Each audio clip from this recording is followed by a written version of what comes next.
Hello everyone and welcome back to Let's Play Europa Universalis 4 with me, Alpha Pi Omega, Meiou Taxes 3.0 and Novgorod. So, this episode comes right after the war with Great Perm and the annexation of them, and after the war with Muscovy that we have won. We've gained a lot of money and a lot of territory in this one, and I think it's time that we talk a bit about the game mechanics, because you guys keep talking about them in my comment section, and I wanted to let you know that I read your comments, I study on the game, and many of the things that you mention I already know, but keep them coming. I am actually really happy that you give me suggestions and stuff to check out in more depth, because I'm trying to do this in layers. I learn a bit, then I learn a bit more, then I learn a bit more, and there it goes. So I'm going to start a bit about the autonomy. We've spoken about the autonomy before, and you can see that we have an abysmal autonomy. Just ignore this, those are newly acquired provinces that we'll have to core to get. But our general autonomy is fairly poor, isn't it? We're controlling only this territory and the rest is really bad. Well, wrong. When you look at, for example, Bohemia, they have much better autonomy, but look at the size of those provinces. We are controlling a way bigger territory than they are, with much lower country centralization. I think we have we have 17 right now. It's going up very slowly. So our autonomy is actually equivalent to what we get.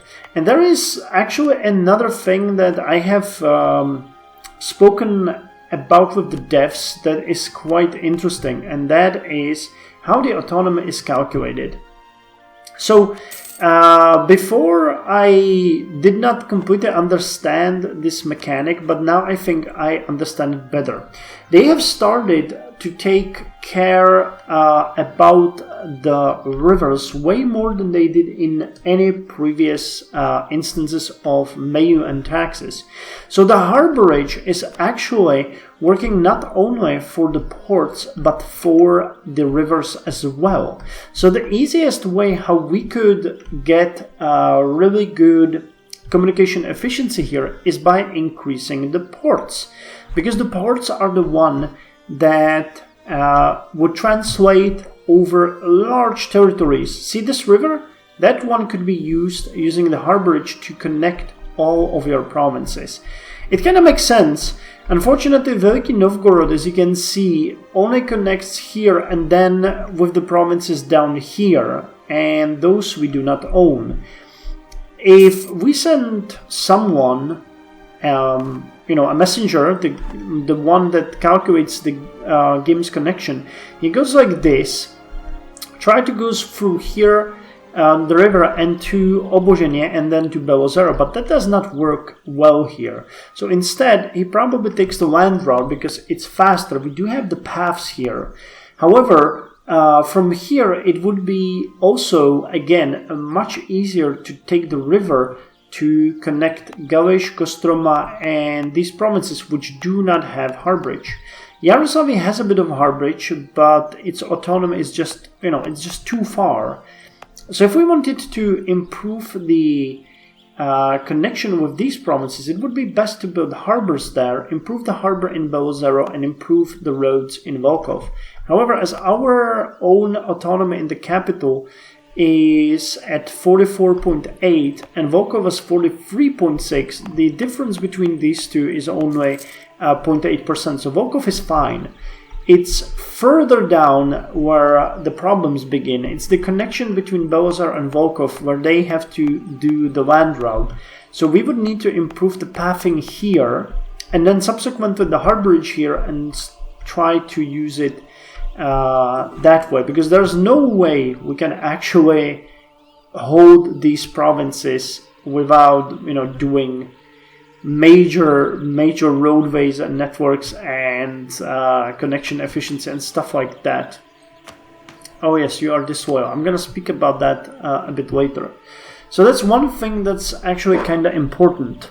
Second, I probably can show it now somewhere, but I noticed that we had a lot of Like here, Chardin is currently improving harborage. Okay, so they're actually working on the topic we have. But many other provinces are building, like Yaroslavy. No, that's a natural feature. But I noticed at least a couple more provinces that were, dealing with this. So it's actually kind of cool that the money that we have plundered and have been redistributed, the actual provinces use them and build on them. They mostly start with the irrigation and the harborage to increase, their own potential. But, still. Did I drop? No, I did not. Okay, so next thing that I wanted to speak about is the investment into the capital. Now, we now have a huge territory. So the first investment I'm going to do is going to be into the capital. That one will give us a flat bonus to communication efficiency everywhere of 8%. So it's actually worth it to get that. Now, the way the the autonomy works and why we want to reduce it is as follows. You get full amount of taxes available in each of your provinces, each of the, core and connected provinces. What autonomy does is it actually increases the requested amount of mana, the administrative and diplomatic and military power that you have to invest to collect those taxes. Of course, you do not collect them if you do not invest enough, so it's a vicious circle. The more you invest, the more you can collect, but the higher the cost is based on autonomy. So it's, there's a inherent balance within the game. And if we, for example, drastically increase the investments, we would get more from our nation, but you get diminishing returns, and you would be just curing the symptoms. You wouldn't be curing the illness itself. So I want to invest into the capital building next, so that we can get better relations with our not estates, but our provinces. So let's get the safe harbor next. That's the third naval idea. That will give us a naval combat bonus of owned coast 0.15. That's actually a pretty good bonus. Now, next thing that we need to take into account are our estates. I haven't spoken about this in quite some time, but you know that I revoked some privileges, that we have certain powers here, or certain relations with our estates. The only one that does not work are the bureaucrats. I actually thought, reading on this, that the bureaucrats are their loyalty is dropping based on your corruption, but this corruption does not have anything to do with the bureaucrats. That's like a state general corruption, but there's also provincial corruption hidden here. That's 67.12, and right now is dropping by 0.17%. This corruption needs to get as low as possible, and it's being directly taken from your estates. I'm gonna try to explain this on an example. Imagine I piss off nobles by revoking more of their privileges. I'm gonna say, for example, you no longer have game monopoly, and I'm just gonna revoke it. That's gonna tank their loyalty to me, and what they're gonna do is they're gonna get pissed. They're very powerful, and they're just gonna go and start corrupting the nobles. The bureaucrats, and the bureaucrats will lose loyalty towards me, which in turn will start decreasing your state reach, your national income, your next stability point. It's just gonna tank everything down. So you need to balance your power and privileges very carefully. This is something that I did not understand in the full, and I investigated it today, speaking with the dev, and found out. So we have a huge problem here. Our estates are extremely powerful, and we'll need to deal with that. And there's a couple of ways you can deal with this. We could demote greater nobles, for example, which would start them on a path of losing power. But we would, of course, lose 25 noble loyalty, and it would hurt our progress towards stability. As we would like to have a higher stability, I'm just gonna not do that right now, but I'm gonna try to figure out a way how to deal with this. Same with the burghers, because they're quite loyal, but their actual power is still high. So if we leverage them, we could, for example, renegotiate urban charters. That would hurt their loyalty significantly, but we could look at a reduction of 5 power over the next 10 years, which is not bad. Not bad, but, you know, we would exchange that for their loyalty. Now, in turn, I would probably have to do something like support, but this one does not work, because if I support their autonomy, they gain extra power. So we would reduce it by 5, but increase it by 10.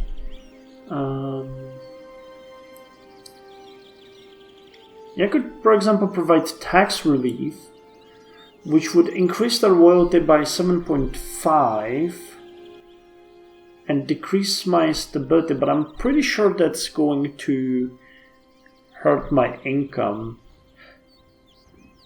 And yeah, I did a mistake of hiring the provincial, what was it, employment aristocratic statesman before, didn't I?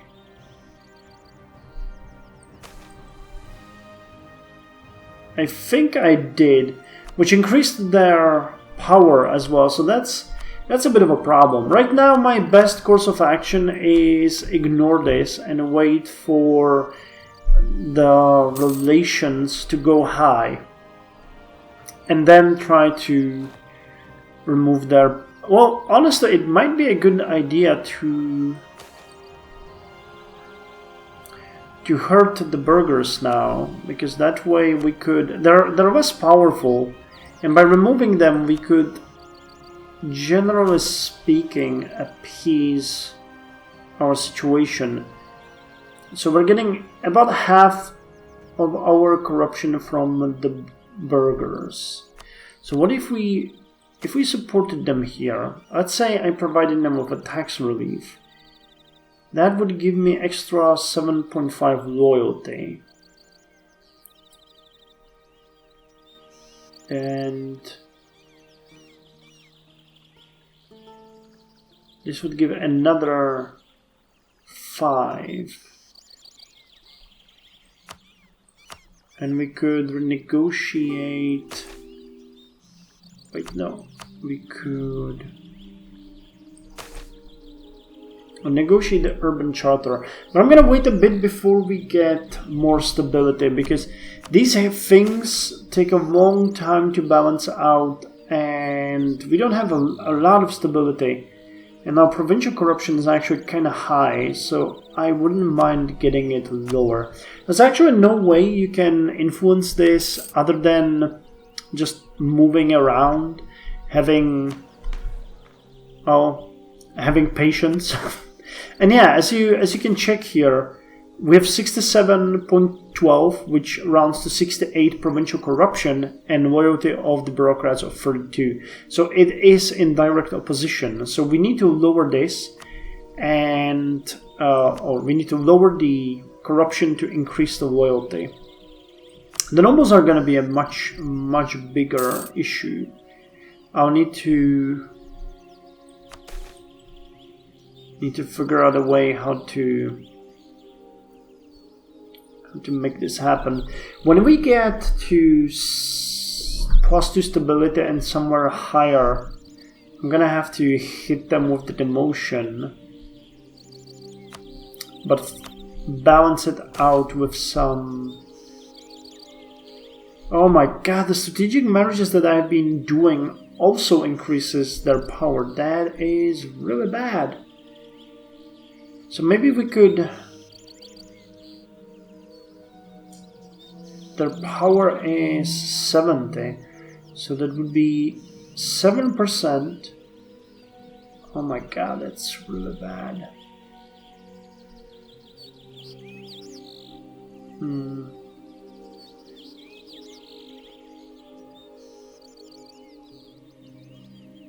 Well, we could tank the centralization here and hold the grand celebration. So that would be 10 and 15. And if we get hit by 25, we should be okay. Damn, this is tricky to navigate. Okay, well, the plan for the future is simple. We need to wait it out a bit. Lower our provincial corruption. Yeah, there's one more thing that I haven't spoken about, and that is the state reach. You guys mentioned that a couple of things. I know that it exists. There is a way how you can improve state reach, which is actually the modifier on the amount of taxes that you collect. There is an expand bureaucracy here, which will increase your state reach by 0.5 every year for the next 10 years.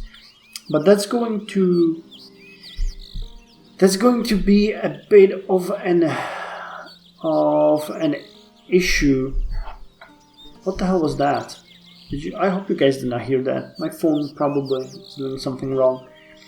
But there's an issue with this by the name of roleplay. I don't really see any reason to do this other than just, to increase my own power. But I'm gonna do it once we get the capital of rank 1, and I'm gonna use it as an excuse, or as a roleplay reason, to expand the state reach, because otherwise there's no point why a government in a republic with this amount of autonomy should do anything of that kind of stuff.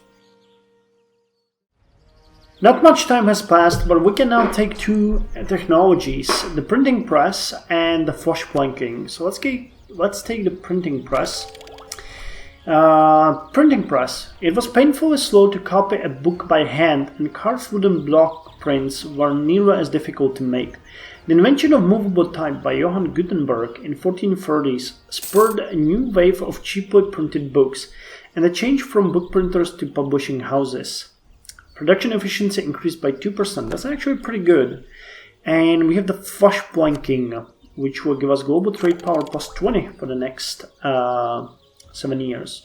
Flush planking, beginning in the 15th century, European shipbuilders began building ships cargo style, using flush planks to build a skeleton rather than the traditional clinker style of carving the hull first. This allowed shipbuilders to use much less expensive cuts of wood and not need the thousands of iron rivets clinker ships demanded. The result was a much cheaper ship that did not sacrifice quality. Okay, so we're increasing our income by 3.59 every month right now. We're also gaining quite a lot of manpower, and oh wow, our amount of troops have dropped again. Let's consolidate. Okay, now we have 6. No, we have 7. 2, 4. Oh, there's one more cannon. Okay, let's get rid of one of the cavalry units. And yeah, that's gonna put our income at almost 5. Awesome. Man, this, going up and down of the land force, I don't like that, and there should be some warning or trigger to tell you that. But hey, our income has jumped up to 5. That's great. And as you can notice here, I started building a spy network on Muscovy. We are going to claim Nizhny Novgorod, and the next war is going to be over that. I actually don't think that we'll be able to get high enough to build the capital before the next war. But if we do, that's gonna be fine. If not, then we're gonna build it for the money that we're gonna get from this territory. Now they have only 8,000 troops, so and they have no allies. So we have Ryazan, we have Nizhny Novgorod, and we have Pskov. So I think that we'll be able to plunder all of their provinces, including Muscovy next time, which will give us an insane amount of gold. I'll probably invest it into the capital here, and maybe even into some upgrades in Belozero to connect our provinces better. I'd like to see how the autonomy works firsthand. As was mentioned, before we are lowering. Yeah, it's gonna stabilize somewhere below 67. So the bureaucrats will be stuck at 33 loyalty. But I'm hoping that we might be able to increase the relations with the nobles and burghers slightly more down the line. There is a problem that we really don't have any flavor events or anything incorporated in the game yet, which I believe would balance this out. Otherwise, I'll just have to throw everything at the greater nobles and then hit them with the lowering of the power in hope that that's not going to kill my situation too much. But you can see that the next ability, we're increasing that, which is good. And maybe I could even start right now by holding the Grand Celebration. Actually, let's do that. That's going to increase their loyalty a bit. And next time I'll be able to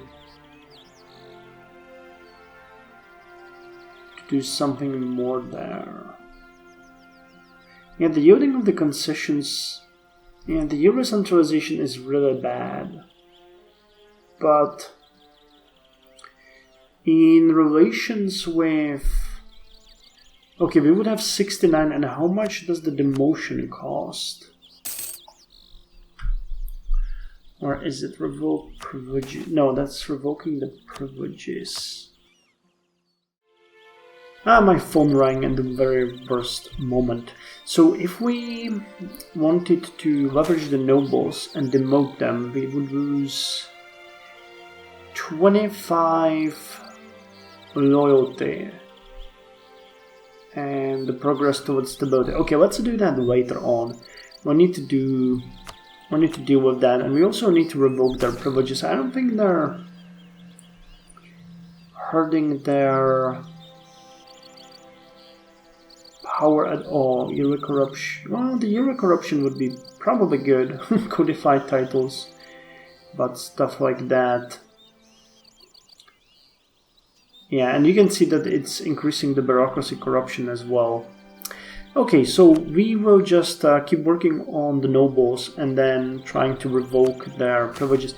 I actually think that by increasing the relations with them, the provincial corruption will also drop. Well, we'll have to test that out. Anyway, thank you for joining me. This was mostly a mechanics episode. I hope you enjoyed it. I hope you enjoyed my explanation. If you have any questions, let me know, and I'll see you next time.